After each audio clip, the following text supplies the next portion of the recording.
नमस्कार, आपण पाहत आहात बहुजन हिताय न्यूज, जनसामान्यांचा बुलंद आवाज।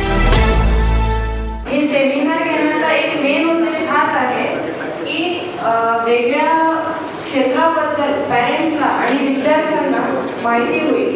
आपल्याला कुठल्या एक्झामची तयारी करायची आहे किंवा आपल्याला कुठल्या क्षेत्राकडे जायचं आहे हे विद्यार्थ्यांना आणि पालकांना दोघांनाही याची माहिती मिळेल, याचा आमचा हा मेन उद्देश आहे उद्याच्या सेमिनारचा। उद्या विद्यार्थी आणि पॅरेंट्ससाठी ट्रिनिटी हॉलमध्ये ट्रिनिटी इन्स्टिट्यूटच्या वतीने फ्री सेमिनार ठेवण्यात आलेले आहे। संध्याकाळी 6 ते 8 या वेळेमध्ये सगळ्यांना फ्री एंट्री आहे आणि काउन्सिलिंग केलं जाईल डिझायनिंग क्षेत्रामध्ये करिअर करण्यामध्ये।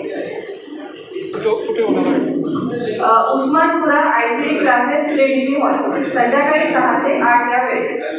गौरी अंबरीश नरसापुरे, माझं नाव दिव्या तुषार कुलकर्णी, मी शर्वरी रोहित कातोलीकर।